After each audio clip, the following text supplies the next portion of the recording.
जय मां कुष्मांडा। प्रिय भक्तों, आप सभी को नवरात्रि के इस पावन पर्व की और विशेषकर माता के चतुर्थ स्वरूप मां कुष्मांडा के पूजन दिवस की अनंत और मंगलमय शुभकामनाएं।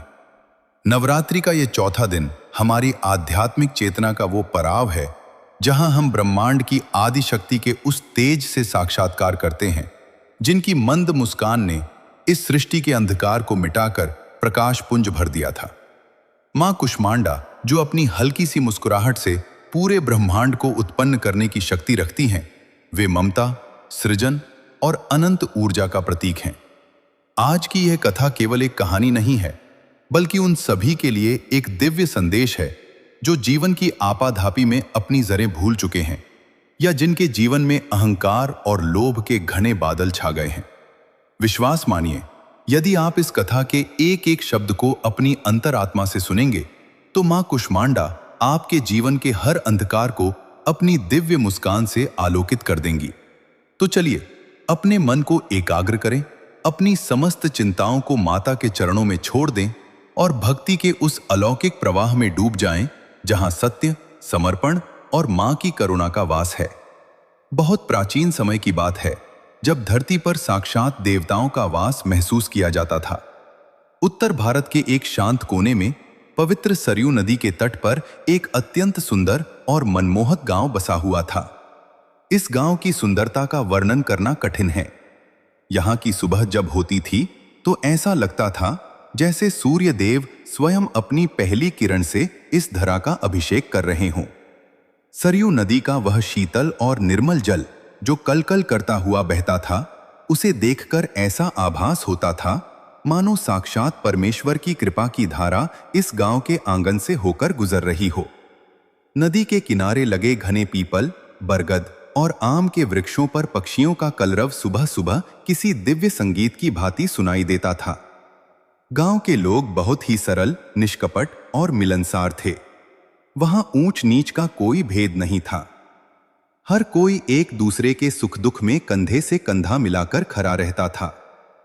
इसी सरयू के पावन तट पर माता कुष्मांडा का एक अत्यंत विशाल और भव्य मंदिर बना हुआ था।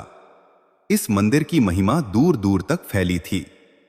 मंदिर के सफेद संगमरमर के गुंबद जब सूर्य की रोशनी में चमकते थे तो ऐसा लगता था जैसे कोई दिव्य पर्वत खड़ा हो। मंदिर के भीतर मां कुष्मांडा की प्रतिमा इतनी तेजस्वी और वात्सल्यपूर्ण थी कि जो भी उन्हें एक बार देख लेता वह अपनी सुध-बुध खो बैठता। माता की वह मंद मुस्कान भक्तों के हृदय के सारे घावों को भर देती थी। गांव का हर व्यक्ति, चाहे वह बच्चा हो या बूढ़ा, अपने दिन की शुरुआत माता के दर्शन के बिना नहीं करता था। सुबह की आरती के समय जब शंख और घंटों की ध्वनि हवा में गूंजती थी तो पूरा वातावरण भक्तिमय हो जाता था। और जब नवरात्रि का समय आता तब तो इस गांव की छटा देखते ही बनती थी। पूरे मंदिर को फूलों और दीपकों से सजाया जाता था और 9 दिनों तक ऐसा लगता था जैसे स्वर्ग स्वयं धरती पर उतर आया हो। इसी गांव में एक बहुत बड़ा सेठ रहता था जिसका नाम था धनसुखलाल। धनसुखलाल केवल उस गांव का ही नहीं बल्कि उस पूरे क्षेत्र का सबसे धनी व्यापारी था।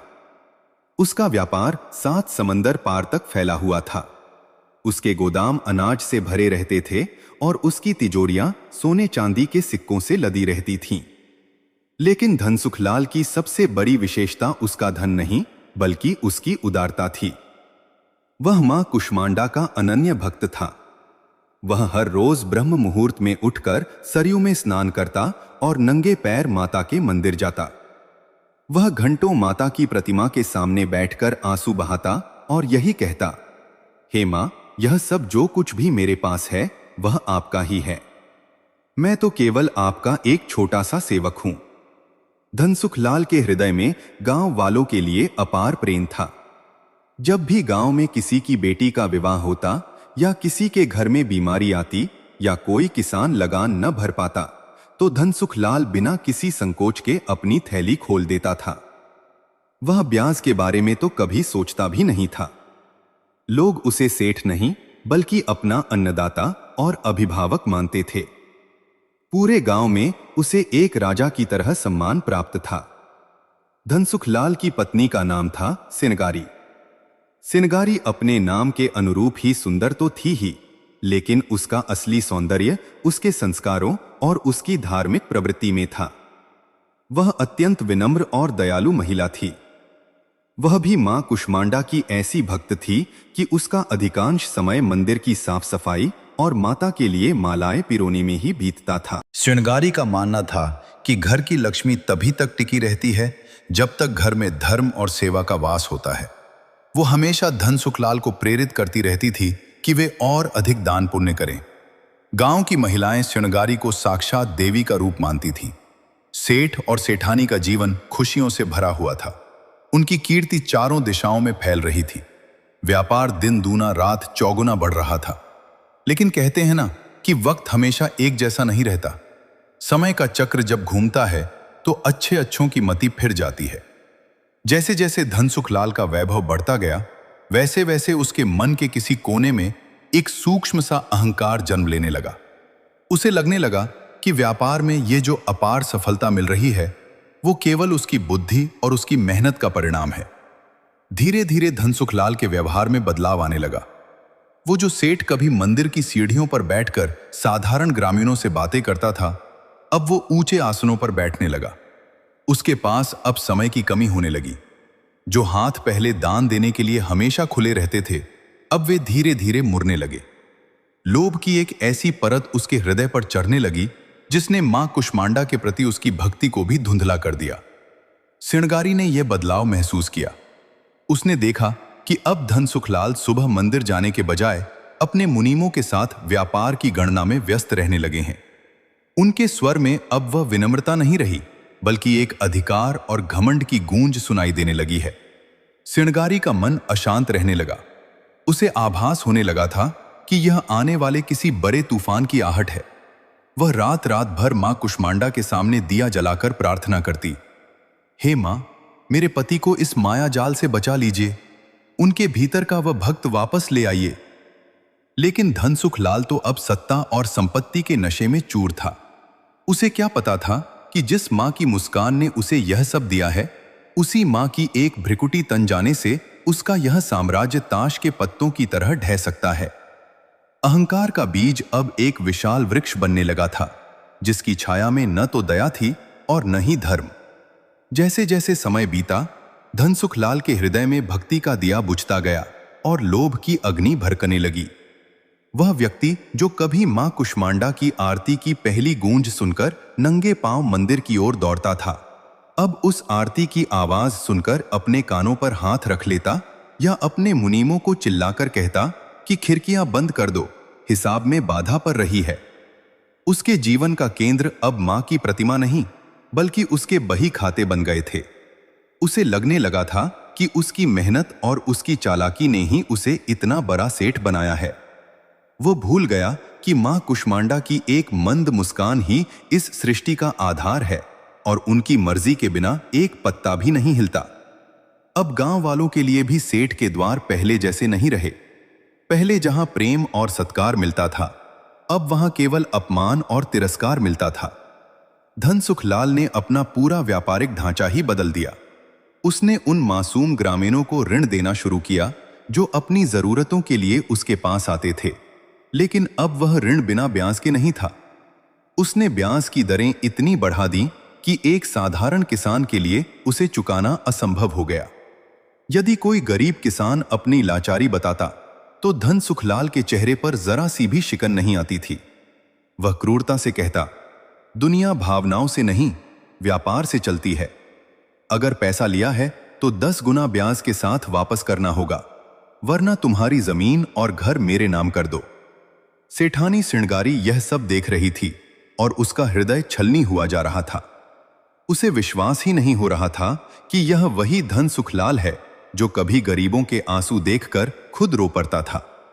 एक दिन जब धन सुखलाल अपनी मखमली गद्दी पर बैठकर सोने की अशर्फियां गिन रहा था, तब श्रृंगारी उसके पास गई। उसकी आंखों में आंसू थे और स्वर में एक करुण पुकार। उसने बड़े ही धीमे स्वर में कहा, स्वामी, आप यह क्या कर रहे हैं?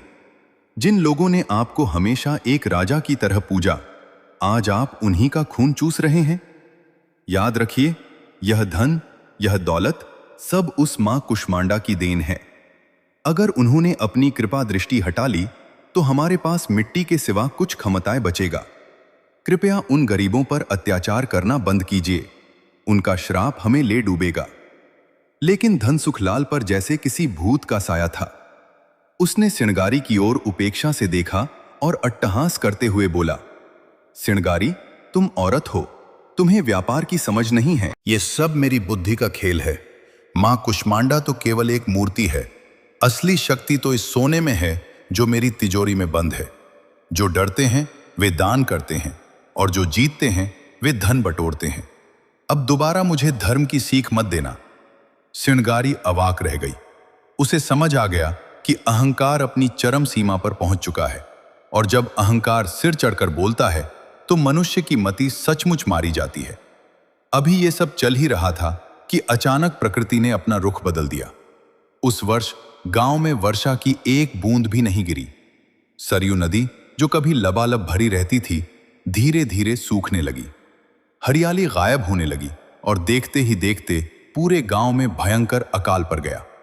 खेत फटने लगे, पशु प्यास से तरप तरप कर दम तोड़ने लगे और मासूम बच्चों की भूख से बिलखती आवाजें गांव की गलियों में गूंजने लगी। गांव वालों की स्थिति अत्यंत दयनीय हो गई। उनके पास न खाने को अन्न था और न पीने को साफ पानी। ऐसी विपदा की घड़ी में पूरा गांव उम्मीद भरी नजरों से सेठ धनसुखलाल की हवेली की ओर देखने लगा। लोगों को लगा कि शायद इस संकट को देखकर सेठ का हृदय पसीज जाए। सैकड़ों ग्रामीण, जिनमें बूढ़े, बच्चे और महिलाएं शामिल थीं, सेठ की हवेली के सामने इकट्ठा हो गए। वे गिड़गिड़ाने लगे, सेठ जी, रक्षा कीजिए, हमारे बच्चे भूख से मर रहे हैं। आपके गोदाम अनाज से भरे हैं, हमें बस थोड़ा सा अन्न दे दीजिए ताकि हम जीवित रह सकें। हम वादा करते हैं कि फसल होते ही हम आपको सब लौटा देंगे। लेकिन धनसुखलाल की आंखों पर तो लालच की पट्टी बंधी थी। उसने बालकनी से नीचे झांका और बड़े ही निष्ठुर भाव से बोला, मुफ्त में कुछ नहीं मिलेगा। अकाल पड़ा है तो अनाज के दाम 10 गुना बढ़ गए हैं। जिसके पास सोना है वह आए और अनाज ले जाए। जिनके पास देने को कुछ नहीं है वे यहां भीड़ न लगाएं। प्रिय श्रोतागण, आप कल्पना कीजिए उस दृश्य की जहां एक तरफ मासूम जिंदगियां दम तोड़ रही थीं और दूसरी तरफ एक मनुष्य अपने अहंकार के सिंहासन पर बैठकर उनकी मजबूरी का मजाक उड़ा रहा था। गांव वालों के लिए यह दोहरा दुख था। एक तरफ प्रकृति का प्रकोप और दूसरी तरफ उस व्यक्ति की क्रूरता जिसे वे कभी अपना मसीहा मानते थे। लोगों की आंखों में अब सम्मान की जगह खौफ और नफरत ने ले ली थी। वे समझ चुके थे कि धनसुखलाल अब वह भक्त नहीं रहा, बल्कि एक ऐसा असुर बन चुका है जिसे केवल धन की भूख है। रात के सन्नाटे में सिलगारी मंदिर की सीढ़ियों पर बैठकर फूट फूट कर रो रही थी। उसने मां कुष्मांडा के चरणों में अपना सिर रख दिया और कहने लगी, हे मां ब्रह्मांड की रचयिता, आपने तो अपनी मुस्कान से इस सृष्टि को जीवन दिया है, फिर आज आपके इस गांव में मृत्यु का तांडव क्यों हो रहा है? मेरे पति के पापों का घड़ा भर चुका है मां, लेकिन इन मासूम ग्रामीणों का क्या दोष है? उन्हें इस अकाल और इस क्रूरता से बचाइए मां, वरना कोई भी आपके अस्तित्व पर विश्वास नहीं करेगा। या तो मेरे पति को सद्बुद्धि दो या फिर मुझे अपने चरणों में शरण दे दो, क्योंकि मैं यह सब नहीं देख सकती। जैसे जैसे दिन बीतते गए अकाल और गहराता गया। अब गांव में महामारियां भी फैलने लगीं। हर घर से रोने की आवाजें आने लगीं। गांव वालों का धैर्य अब जवाब दे रहा था। वे सब मिलकर मां कुष्मांडा के मंदिर में एकत्र हुए। सबकी आंखों में आंसू थे और मन में एक ही प्रार्थना। उन्होंने मां के सामने हाथ जोड़कर पुकारा, हे मां, हमने वर्षों तक आपकी सेवा की, हर नवरात्रि में आपका गुणगान किया। क्या हमारी भक्ति में कोई कमी रह गई? यह कैसा संकट है कि जो हमारा रक्षक था वही भक्षक बन गया? मां, हमें इस नर्क से निकालिए, वरना हम यह गांव छोड़कर चले जाएंगे। हम अब और सहन नहीं कर सकते। उस दिन मंदिर के वातावरण में एक अजीब सी हलचल थी। शंख की ध्वनि अपने आप गूंजने लगी और माता की प्रतिमा से एक अलौकिक तेज निकलने लगा। गांव वालों की करुण पुकार मां के हृदय तक पहुंच चुकी थी। वह मां जो समस्त जगत की जननी है, अपने बच्चों को इस तरह तड़पते हुए कैसे देख सकती थी। उसी समय मंदिर के गर्भगृह से एक आकाशवाणी हुई जिसने सबको स्तंभित कर दिया। मां की वह दिव्य आवाज गूंजी, धैर्य रखो मेरे बच्चों, तुम्हारी पुकार मुझ तक पहुंच गई है। यह अकाल और यह महामारी अब और तुम्हें कष्ट नहीं देगी। आज से मैं स्वयं इस गांव की रक्षा करूंगी। जिस सरयू ने अपना जल सुखा लिया था, वह फिर से कलकल करेगी और तुम्हारे खेत फिर से लहलाएंगे। लेकिन याद रखना, अधर्म और अहंकार का अंत निश्चित है। धनसुखलाल ने जो पाप किए हैं, उसका दंड उसे भोगना ही होगा। जिसने मेरी दी हुई संपत्ति को मेरा अपमान करने का जरिया बनाया, उसे अब मेरी शक्ति का परिचय मिलेगा। जैसे ही यह आकाशवाणी समाप्त हुई, अचानक आसमान में काले बादल छा गए। गरगराहट के साथ ऐसी मूसलाधार वर्षा शुरू हुई जैसी गांव वालों ने वर्षों से नहीं देखी थी। गांव वालों के चेहरे पर खुशी के आंसू थे। वे बारिश में भीगते हुए मां का जयकारा लगाने लगे, जय मां कुष्मांडा, जय मां कुष्मांडा। जैसे ही वो बिजली करकी और बारिश की मूसलाधार झड़ी लगी, पूरे गांव में एक तरफ उल्लास था तो दूसरी तरफ एक अज्ञात भय। वो बिजली धनसुखलाल की हवेली के उस हिस्से पर गिरी थी जहां उसने अपना सारा कीमती अनाज और सोने चांदी की मोहरें छुपा कर रखी थी। धुआं उठ रहा था, लेकिन मूसलाधार बारिश के कारण आग फैल नहीं सकी। मगर उस झटके ने धनसुखलाल की रूह को कंपा दिया। वो बदहवास होकर कमरे से बाहर आया।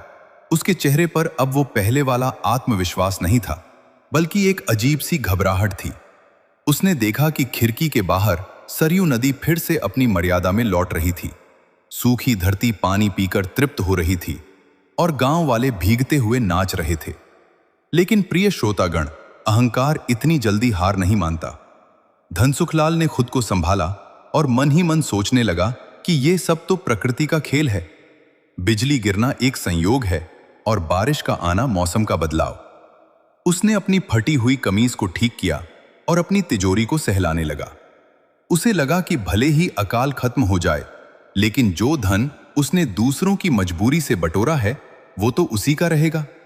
वो ये भूल गया था कि मां कुष्मांडा केवल जीवन देना ही नहीं जानती, बल्कि वे सृष्टि की व्यवस्था को संतुलित करना भी जानती हैं। जब पाप का बोझ बढ़ जाता है तो मां का न्याय शुरू होता है। अगले ही दिन से धनसुखलाल के जीवन में वह परिवर्तन शुरू हुआ जिसकी उसने कभी कल्पना भी नहीं की थी। सुबह जब वह सोकर उठा तो उसे खबर मिली कि सरयू नदी के रास्ते आ रहे उसके 3 बड़े व्यापारिक जहाज, जो कीमती मसालों और रत्नों से लदे थे, अचानक बीच मझधार में बिना किसी तूफान के डूब गए। धनसुखलाल सन्न रह गया।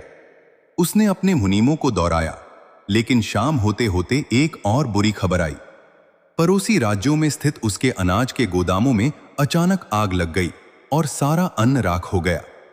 जो धन उसने दूसरों को भूखा मारकर इकट्ठा किया था, वो अब धुएं में बदल रहा था। सिणगारी ने जब यह सुना तो वो समझ गई कि माता का दंड शुरू हो चुका है। वो दौड़ती हुई धनसुखलाल के पास आई और उसके पैरों में गिर गई। वो बिलखते हुए कहने लगी, स्वामी, अब तो मान जाइए। देखिए, मां के संकेत को समझिए। अभी भी समय है। जो कुछ बचा है उसे गांव वालों की सेवा में लगा दीजिए। मां बहुत दयालु हैं, वे क्षमा कर देंगी।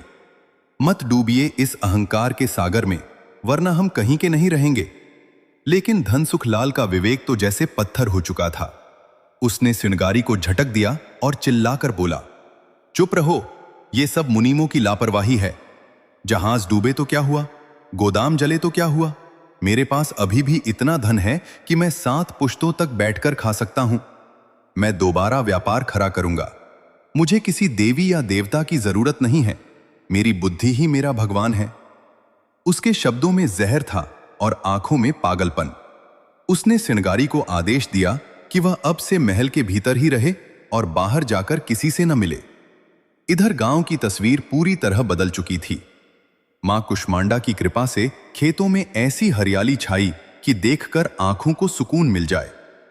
जो किसान कल तक दाने दाने को मोहताज थे, उनके घरों में अब खुशहाली लौट आई थी। सरयू का जल इतना मीठा और शीतल हो गया था जैसे साक्षात अमृत बह रहा हो। गांव वालों ने तय किया कि वे मां कुष्मांडा के मंदिर में एक बहुत बड़ा यज्ञ करेंगे। हर घर से लोग दूध, फल और फूल लेकर मंदिर पहुंचने लगे। पूरा गांव एक परिवार बन गया था।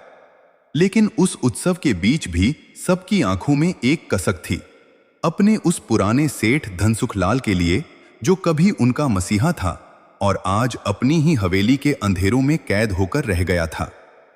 दिन बीतते गए और धनसुखलाल की हालत बिगड़ती गई। उसके शरीर पर एक अजीब सा चर्म रोग उभर आया, जो न किसी हकीम की दवा से ठीक हो रहा था और न ही किसी जड़ी बूटी से। उसके शरीर में ऐसी जलन मचती थी जैसे हजारों बिच्छुओं ने एक साथ डंक मार दिया हो। वह रात रात भर कराहता रहता, लेकिन उसके पास बैठने वाला कोई नहीं था। उसके वे मुनीम और नौकर जो कभी उसके तलवे चाटते थे, अब एक एक करके उसका साथ छोड़कर भागने लगे।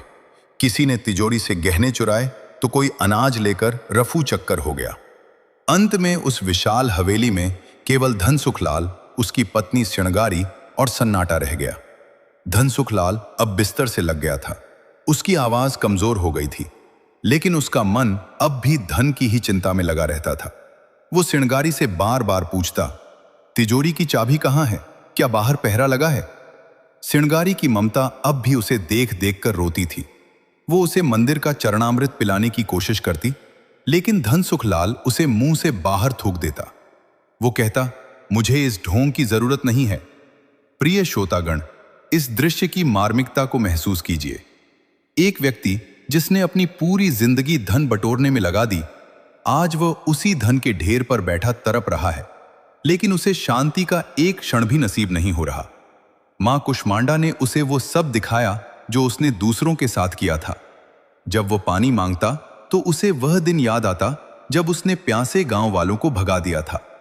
जब उसे भूख लगती तो उसे उन बच्चों की याद आती जो उसके द्वार पर रोटी के लिए रोते थे। यह मां का न्याय था, जो बहुत धीमा लेकिन बहुत गहरा था। एक रात गांव में बहुत तेज आंधी चली। मंदिर का बड़ा घंटा अपने आप बजने लगा। धनसुखलाल की हवेली के दरवाजे खड़खड़ाने लगे। श्रृंगारी मां के चित्र के सामने बैठकर प्रार्थना कर रही थी। तभी अचानक धनसुखलाल को लगा कि उसके कमरे में कोई अलौकिक तेज प्रवेश कर रहा है। उसे लगा जैसे हवा में केसर और फूलों की सुगंध घुल गई है। उसने अपनी धुंधली आंखों से देखा कि सामने एक दिव्य नारी स्वरूप खड़ा है। उनके चेहरे पर वही मंद मुस्कान थी जो मंदिर की प्रतिमा में थी। उनके 8 हाथों में अस्त्र शस्त्र और माला थी। वह साक्षात मां कुष्मांडा थीं। धनसुखलाल का शरीर कांपने लगा। वह चीखना चाहता था, लेकिन उसके गले से आवाज नहीं निकली। मां की वह मुस्कान जो दूसरों के लिए वरदान थी, आज उसे जलते हुए अंगारे की तरह लग रही थी। मां ने एक शब्द भी नहीं कहा, बस उसकी ओर अपनी करुणा भरी और न्यायपूर्ण दृष्टि से देखा। उस एक दृष्टि में धनसुखलाल को अपना पूरा जीवन एक फिल्म की तरह दिखने लगा। उसे अपने हर एक पाप, हर एक गाली और हर एक शोषण का एहसास होने लगा। उसका अहंकार जो पहाड़ की तरह ऊंचा था, मां की उस एक मुस्कान के सामने बर्फ की तरह पिघलने लगा। वह पहली बार फूट फूट कर रोने लगा। उसके आंखों से निकलने वाले आंसू अब पश्चाताप के थे। वह घिसटते हुए बिस्तर से नीचे गिरा और मां के उन दिव्य चरणों की ओर बढ़ने की कोशिश करने लगा। प्रिय श्रोतागण, उस दिव्य प्रकाश के सामने सेठ धनसुखलाल की आंखें फटी की फटी रह गईं। वह दृश्य इतना अलौकिक था कि शब्दों में उसका वर्णन करना असंभव है। मां कुष्मांडा के 8 हाथों में जो तेज था, वह सूर्य की करोड़ों किरणों से भी अधिक प्रखर था। लेकिन उनकी वह मंद मुस्कान धनसुखलाल के अंतर्मन को चीरती हुई उसके उन पापों को कुरेद रही थी जिन्हें वह अपनी चतुराई समझ बैठा था। वह व्यक्ति जो कल तक सोने की चमक में अंधा था, आज मां के चरणों की धूल को तरस रहा था। जैसे ही धनसुखलाल ने लड़खड़ाते हुए हाथ बढ़ाए, उसे एहसास हुआ कि उसके हाथ अब उसका साथ नहीं दे रहे। उसके शरीर का वह भयंकर चर्म रोग उसे हिलने तक नहीं दे रहा था। वह केवल आंखों से आंसू बहा सकता था। उसने कांपते हुए स्वर में पुकारा, क्षमा मां, क्षमा। मैं अंधा हो गया था मां। मैंने आपके दिए हुए आशीर्वाद को अपना अधिकार समझ लिया। मैंने उन गरीबों का निवाला छीना जिन्हें आपने पालने की जिम्मेदारी मुझे दी थी। हे ब्रह्मांड की रचयिता, मुझे मार डालिए मां, लेकिन अपनी इस मुस्कान से मेरा तिरस्कार मत कीजिए। यह मुस्कान मुझे मेरे पापों की याद दिलाकर पल पल मार रही है। तभी अचानक वह दिव्य तेज ओझल हो गया।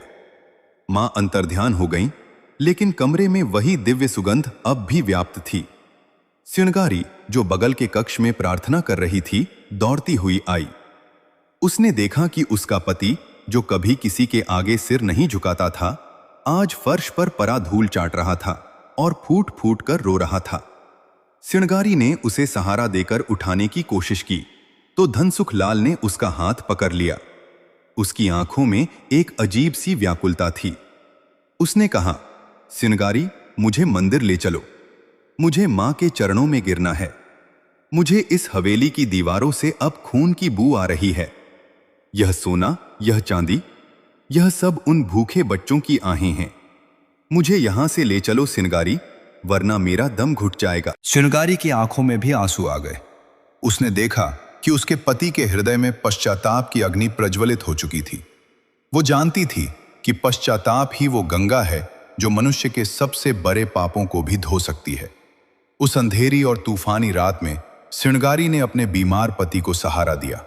धनसुखलाल, जो कभी पालकी के बिना गांव की गलियों में कदम नहीं रखता था, आज अपनी पत्नी के कंधे पर हाथ रखकर घिसटते हुए मंदिर की ओर बढ़ रहा था। रास्ते में कंकड़ थे, कीचड़ था और बारिश की बूंदें उसके घावों पर नमक की तरह लग रही थी। लेकिन धनसुखलाल को आज शारीरिक दर्द महसूस ही नहीं हो रहा था। उसे तो केवल वो दिव्य मुस्कान याद आ रही थी। जैसे जैसे वे मंदिर के करीब पहुंचे, सरयू नदी के बहने की आवाज तेज होने लगी। ऐसा लग रहा था मानो सरयू मैया भी धनसुखलाल के इस परिवर्तन की गवाह बन रही हों। मंदिर के द्वार पर पहुंचते ही धनसुखलाल की हिम्मत जवाब दे गई। वो सीढ़ियों पर ही गिर पड़ा। उसी समय गांव के कुछ लोग, जो सुबह की आरती की तैयारी के लिए जल्दी मंदिर आ गए थे, वहां जमा हो गए। उन्होंने देखा कि ये वही क्रूर सेठ धनसुखलाल है जिसने उन्हें दाने दाने के लिए तरसाया था। भीड़ में से गुस्सा फूटने लगा। एक बूढ़ा किसान, जिसकी जमीन धनसुखलाल ने हड़प ली थी, चिल्लाकर बोला, देखो, आज पापी अपने घुटनों पर है। मां ने देख लिया इसका अत्याचार। इसे मंदिर के भीतर मत जाने दो। इसकी छाया से मां की प्रतिमा अपवित्र हो जाएगी। दूसरे लोग भी चिल्लाने लगे, इसे यहां से भगाओ। इसने हमारे बच्चों को भूखा मारा है। इसे कोई माफी नहीं मिलनी चाहिए। श्रृंगारी ने हाथ जोड़कर गांव वालों से विनती की, भाइयों बहनों, मैं जानती हूं इन्होंने बहुत बड़ा पाप किया है, लेकिन देखिए, आज ये एक सेठ बनकर नहीं, बल्कि एक मरते हुए पापी की तरह मां की शरण में आए हैं। क्या मां अपने किसी बच्चे को द्वार से वापस भेजती है? क्या पश्चाताप करने वाले के लिए आपके पास थोड़ी सी भी दया नहीं है? गांव वाले चुप हो गए, लेकिन उनके चेहरों पर अभी भी नफरत के भाव थे। धनसुखलाल ने अपना सिर पत्थर की सीढ़ी पर दे मारा और करुण स्वर में चिल्लाया, भाइयों, मुझे मार लो। पत्थर मार मार कर मेरे शरीर के टुकड़े कर दो। मुझे मंजूर है। मैंने तुम्हारे साथ जो किया उसके लिए कोई भी सजा कम है, लेकिन मुझे एक बार मां के चरणों को छू लेने दो। मुझे बस एक बार कहना है कि मां, मैं हार गया, मेरा अहंकार हार गया। उसका स्वर इतना मर्मस्पर्शी था कि धीरे धीरे गांव वालों का गुस्सा शांत होने लगा। उन्होंने देखा कि धनसुखलाल के शरीर पर जो घाव थे, उनसे पानी बह रहा था और वह चलने की स्थिति में भी नहीं था। लोगों ने रास्ता छोड़ दिया। श्रृंगारी उसे सहारा देकर गर्भगृह तक ले गई। जैसे ही धनसुखलाल ने मां कुष्मांडा की उस तेजस्वी प्रतिमा को देखा, उसे लगा जैसे मां उसे पुकार रही हों। उसने अपनी कांपती हुई उंगलियों से मां के चरणों को छुआ और वहीं बेहोश हो गया। प्रिय श्रोतागण, क्या आप जानते हैं कि उस क्षण क्या हुआ? जैसे ही एक सच्चे मन से किए गए पश्चाताप के आंसू मां के चरणों पर गिरे, मंदिर में एक चमत्कार हुआ। माता की प्रतिमा से एक शीतल नीली रोशनी निकली और धनसुखलाल के पूरे शरीर को ढंक लिया। वह जलन, वह चर्म रोग, वह दर्द, सब कुछ एक पल में गायब हो गया। उसके शरीर की त्वचा फिर से स्वस्थ होने लगी। लेकिन यह तो केवल बाहरी सुधार था। असली सुधार तो उसके भीतर हुआ था। जब उसकी आंखें खुलीं, तो वह पहले वाला धनसुखलाल नहीं था। उसकी आंखों में अब वह चमक नहीं थी जो सोने को देखकर आती थी, बल्कि वह शांति थी जो भक्ति से मिलती है। उसने उठकर गांव वालों की ओर देखा और उनके चरणों में गिर पड़ा। उसने ऐलान किया, आज से यह धनसुखलाल तुम्हारा कर्जदार है। मेरी हवेली के दरवाजे आज से 24 घंटे गरीबों के लिए खुले रहेंगे। जो जमीनें मैंने हड़पी थीं, वे आज से तुम्हारी हैं। मेरे गोदामों का एक एक दाना तुम्हारा है। मैं अब सेठ नहीं, इस गांव का और मां कुष्मांडा का एक छोटा सा सेवक बनकर रहूंगा। गांव वालों की आंखों में भी आंसू आ गए। उन्होंने उसे गले लगा लिया। नफरत की दीवार गिर चुकी थी और प्रेम की सरयू फिर से बहने लगी थी। प्रिय श्रोतागण, अगली सुबह जब सरयू के तट पर सूर्य की पहली स्वर्णिम किरण फूटी तो वह दृश्य अकल्पनीय था। गांव की हवा में आज एक अलग ही सुगंध थी, जैसे साक्षात मां कुष्मांडा ने अपनी मंद मुस्कान से पूरी प्रकृति का श्रृंगार कर दिया हो। मंदिर की घंटियों की आवाज आज केवल कानों तक नहीं, बल्कि सीधे आत्मा में उतर रही थी। धनसुखलाल, जो रात भर मां के चरणों में पड़ा रहा, जब सुबह उठा तो उसके मुख पर एक अपूर्व ओज था। वह व्यक्ति जो कल तक रेशमी वस्त्रों और सोने के आभूषणों के बिना घर से बाहर कदम नहीं रखता था, आज एक साधारण सूती धोती पहने, माथे पर मां के चरणों की धूल का तिलक लगाए मंदिर की सीढ़ियों पर खड़ा था। उसने देखा कि गांव वाले धीरे धीरे मंदिर की ओर आ रहे हैं। उनके चेहरों पर अभी भी कल की करवाहट और अविश्वास की छाया थी। धनसुखलाल ने हाथ जोर कर सबको प्रणाम किया और बड़े ही धीमे स्वर में कहा, प्रिय भाइयों और बहनों, कल तक जो आपके सामने खड़ा था वह अहंकार का पुतला था, लेकिन आज जो खड़ा है वह आप सबका अपराधी है। मां ने मुझे जीवन दान दिया है ताकि मैं अपने पापों का प्रायश्चित कर सकूं। आज से मेरी यह हवेली मेरी नहीं, आप सबकी है। इतना कहकर धनसुखलाल ने अपने मुनीम को बुलाया और उसे आदेश दिया कि हवेली के वे सारे पुराने बही खाते लेकर आए जिनमें गांव वालों के ऋण और गिरवी रखी जमीनों का हिसाब था। जब वे भारी भरकम रजिस्टर मंदिर के प्रांगण में लाए गए तो धनसुखलाल ने अपने हाथों से उन्हें जलती हुई पवित्र अग्नि में समर्पित कर दिया। वह दृश्य देखकर गांव वालों की आंखें फटी की फटी रह गईं। जिस कागज के टुकड़ों के लिए धनसुखलाल ने लोगों के घर उजारे थे, आज वही कागज राख बनकर हवा में उड़ रहे थे।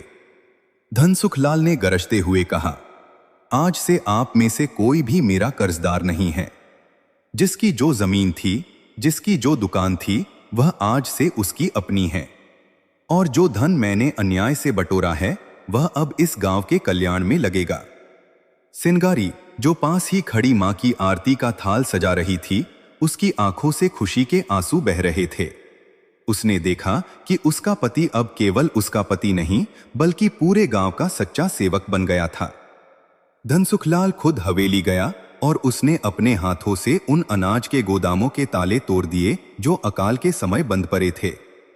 उसने हर घर के लिए राशन की व्यवस्था की।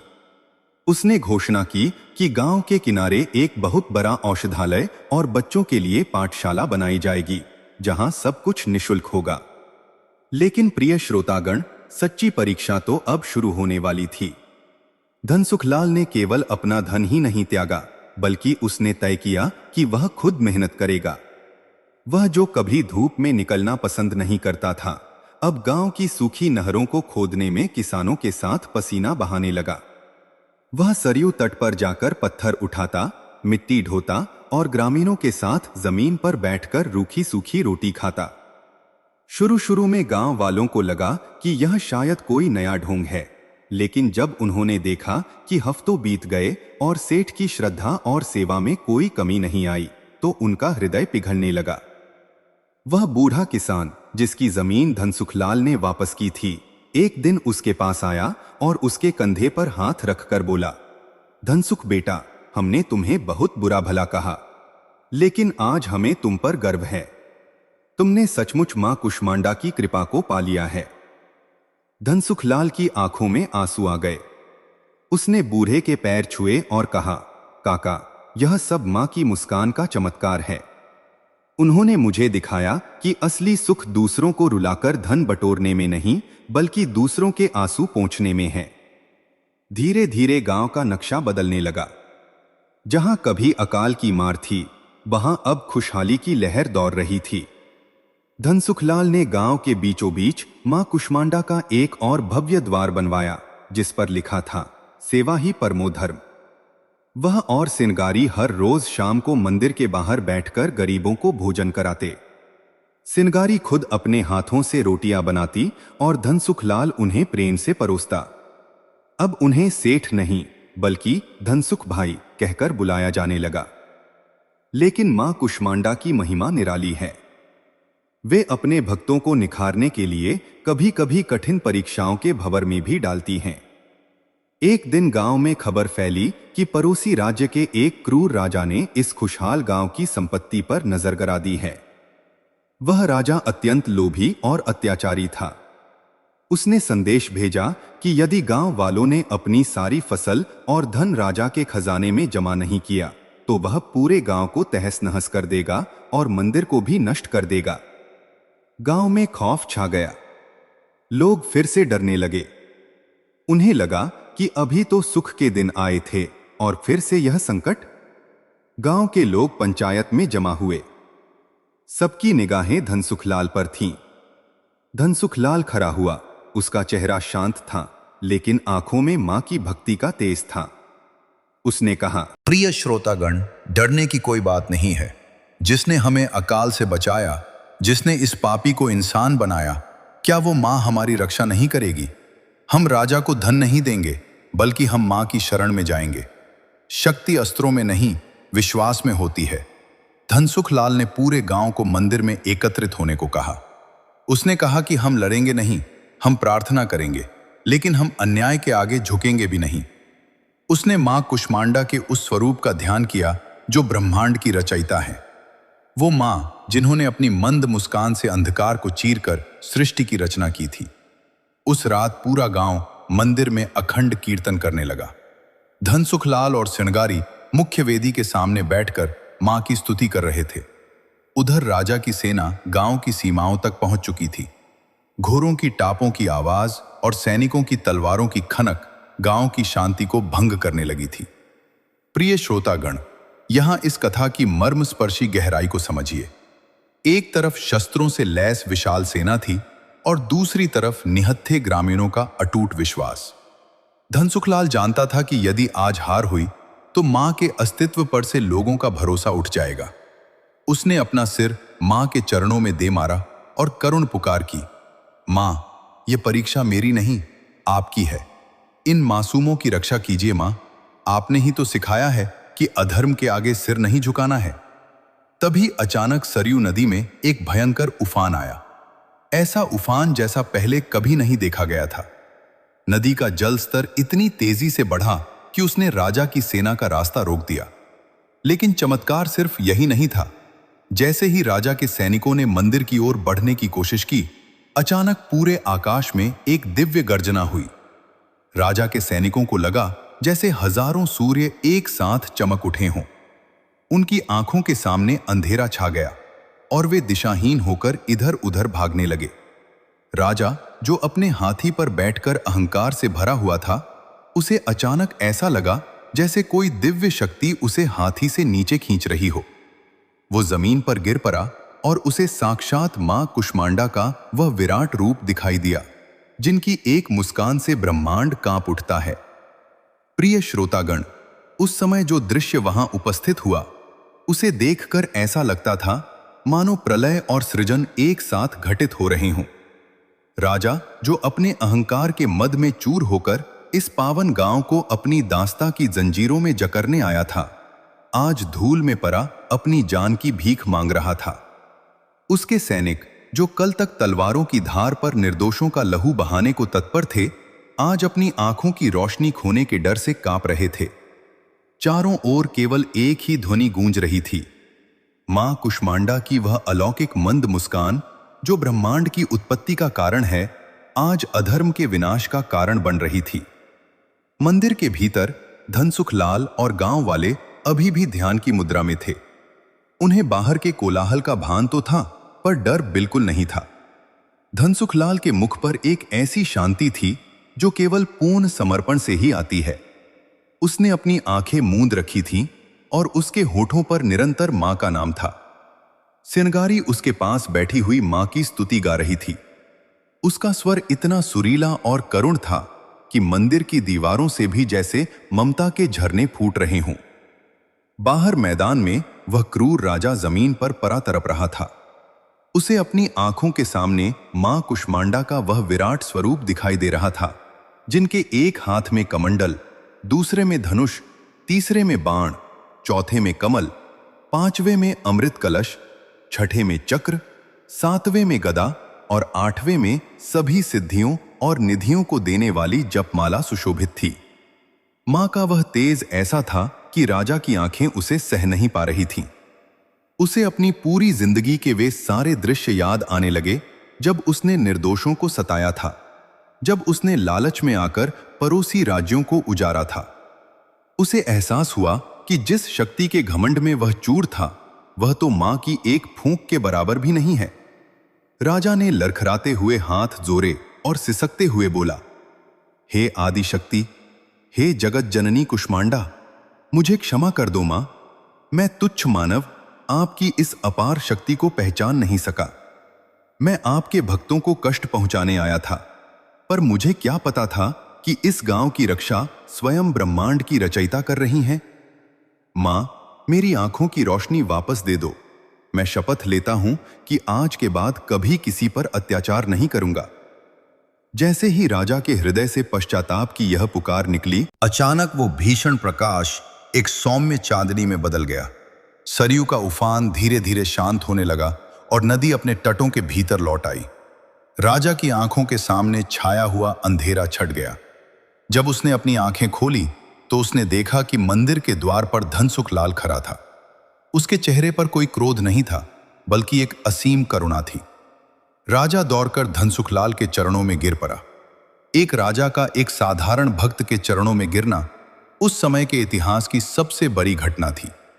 राजा ने रोते हुए कहा, हे महान भक्त, मुझे रास्ता दिखाओ। मैं धन और सत्ता के नशे में अंधा हो गया था। मुझे वो मंत्र बताओ जिससे तुम्हारा हृदय इतना विशाल हो गया कि तुमने अपने शत्रुओं के लिए भी मां से प्रार्थना की। धनसुख लाल ने बड़े ही प्रेम से राजा को उठाया और उसे मंदिर के भीतर ले गया। उसने मां कुष्मांडा की उस ममतामयी प्रतिमा की ओर इशारा करते हुए कहा, राजन, ये सब मेरा नहीं, इस मां का प्रताप है। मैं भी कभी आप ही की तरह अहंकारी और लोभी था। मैंने भी अपनी प्रजा पर अत्याचार किए थे, लेकिन मां ने मुझे दंड देकर नहीं, बल्कि अपनी मंद मुस्कान से प्रेम देकर सुधार दिया। शक्ति तलवार में नहीं होती राजन, शक्ति तो समर्पण और सेवा में होती है। जो मां पूरे ब्रह्मांड का पालन पोषण कर सकती है, क्या वह अपने बच्चों को भूखा या असुरक्षित देख सकती है? उस दिन के बाद वह राजा पूरी तरह बदल गया। उसने अपने मुकुट को मां के चरणों में रख दिया और प्रतिज्ञा की कि वह अब से एक शासक नहीं, बल्कि अपनी प्रजा का सेवक बनकर रहेगा। उसने धनसुख लाल के साथ मिलकर गांव के विकास के लिए अपार धनराशि दी। देखते ही देखते वह छोटा सा गांव, जहां कभी अकाल और महामारी ने डेरा डाला था, अब एक दिव्य तीर्थ स्थल बन गया। प्रिय श्रोतागण, इस प्रसंग की गहराई को महसूस कीजिए। मां कुष्मांडा ने केवल गांव की रक्षा ही नहीं की, बल्कि एक क्रूर राजा के हृदय का भी परिवर्तन कर दिया। यही मां की असली महिमा है। वे केवल शत्रुओं का संहार नहीं करती, बल्कि उनके भीतर के शत्रु अहंकार, क्रोध और लोभ का भी संहार करती हैं। अब धनसुख लाल का जीवन पूरी तरह से मां के चरणों में समर्पित था। वह और सिनगारी अब वृद्ध हो चले थे, लेकिन उनकी सेवा भावना में कोई कमी नहीं आई थी। गांव के लोग अब उन्हें बाबा और मां कहकर पुकारते थे। गांव का बच्चा बच्चा धनसुख लाल की गोद में खेलकर बड़ा हो रहा था। मंदिर का वह प्रांगण अब केवल पूजा का स्थान नहीं था, बल्कि वह न्याय, शिक्षा और सेवा का केंद्र बन चुका था। एक दिन जब नवरात्रि का चौथा दिन था, वही दिन जब मां कुष्मांडा का पूजन होता है, धनसुख लाल को आभास हुआ कि अब उसका समय निकट आ रहा है। उसने सिनगारी से कहा, सिनगारी, आज मेरा मन बहुत हल्का लग रहा है। ऐसा लग रहा है मानो मां मुझे पुकार रही हो। चलो आज अंतिम बार सरयू में स्नान करके मां की आरती उतारते हैं। सिनगारी ने मुस्कुराते हुए अपने पति की ओर देखा। उसकी आंखों में भी वही संतुष्टि थी जो एक सफल जीवन के बाद मिलती है। दोनों हाथ पकड़कर मंदिर की ओर बढ़े। गांव के लोग उनके पीछे पीछे चल रहे थे।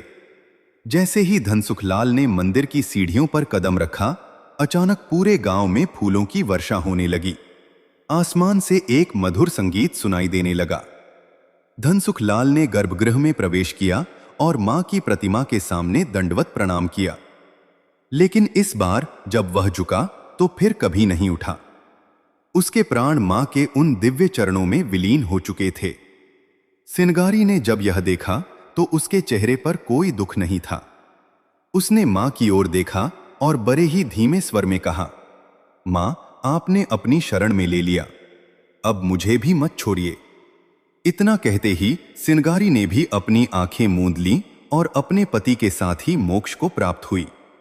पूरा गांव शोक में तो था, पर उनके चेहरों पर एक गर्व भी था। उन्होंने एक ऐसे भक्त का जीवन देखा था जिसने पाप से पुण्य तक और अहंकार से समर्पण तक की यात्रा तय की थी। मां कुष्मांडा ने अपने इन दो अनन्य भक्तों को अपने भीतर समा लिया था। प्रिय श्रोतागण, इस कथा के समापन पर जरा विचार कीजिए कि मां कुष्मांडा का यह स्वरूप हमें क्या सिखाता है। मां कुष्मांडा, जिनका वास सूर्यमंडल के भीतर है, जो अपनी मंद मुस्कान से पूरे ब्रह्मांड की ऊर्जा को नियंत्रित करती हैं, उन्होंने एक अहंकारी सेठ के जीवन को किस प्रकार बदल दिया। धनसुखलाल के पास सब कुछ था, अपार धन, वैभव और सम्मान। लेकिन उसके पास जो नहीं था वह था संतोष और ममता। जब तक वह मैं और मेरा के अहंकार में डूबा रहा, मां ने उसे दूर से देखा। लेकिन जैसे ही उसके भीतर का वो अहंकार टूटा, जैसे ही उसने पश्चाताप के आंसू बहाए, मां ने उसे अपनी गोद में उठा लिया। ये कथा हमें सिखाती है कि हम चाहे कितने भी ऊंचे पद पर पहुंच जाएं, चाहे हमारे पास कितना भी धन क्यों ना हो, हमें कभी यह नहीं भूलना चाहिए कि हम उस मां की संतान हैं। हमारी सफलता हमारी अपनी नहीं, बल्कि मां की उस मंद मुस्कान का एक छोटा सा अंश है। यदि आज आपके पास धन है तो उसे दूसरों की सेवा में लगाएं, न कि दूसरों को नीचा दिखाने में, क्योंकि अंत में हमारे साथ न तो हमारी तिजोरियां जाएंगी और न ही हमारे आलीशान महल। हमारे साथ जाएगा तो केवल हमारा किया हुआ पुण्य और मां के प्रति हमारी अटूट भक्ति। प्रिय श्रोतागण, मां कुष्मांडा की यह महिमा अपरंपार है। वे सौर मंडल की अधिष्ठात्री देवी हैं। उनके बिना इस सृष्टि में न प्रकाश है और न ही ऊर्जा। हमारे भीतर जो जीवन की शक्ति है वह मां कुष्मांडा का ही आशीर्वाद है। इस कथा को सुनकर यदि आपके हृदय में भी थोड़ा सा परिवर्तन आया हो, यदि आपको भी लगा हो कि अहंकार त्याग कर सेवा का मार्ग चुनना चाहिए, तो समझिए कि मां की कृपा आप पर हो गई है। प्रिय श्रोतागण, आशा करता हूं कि मां कुष्मांडा की यह अत्यंत मार्मिक और हृदयस्पर्शी कथा आपको पसंद आई होगी। इस कथा ने निश्चित ही आपके मन को शांति और आत्मा को नई ऊर्जा दी होगी। यदि यह कथा आपके दिल को छू गई है तो मां के चरणों में अपनी हाजिरी जरूर लगाएं। इस वीडियो को लाइक करें और कमेंट बॉक्स में अपनी पूरी श्रद्धा के साथ जय मां कुष्मांडा जरूर लिखें। आपका एक कमेंट मां के प्रति आपकी आस्था का प्रतीक है। साथ ही यदि आप चाहते हैं कि भक्ति का यह प्रवाह निरंतर बहता रहे और ऐसी ही दिव्य कथाएं आप तक पहुंचती रहें, तो हमारे चैनल को सब्सक्राइब करना न भूलें और बेल आइकन को भी दबाएं, ताकि आने वाली हर कथा की सूचना आपको सबसे पहले मिले। इस कथा को अपने मित्रों और परिजनों के साथ भी साझा करें, ताकि वे भी मां की इस महिमा का लाभ उठा सकें। जय मां कुष्मांडा।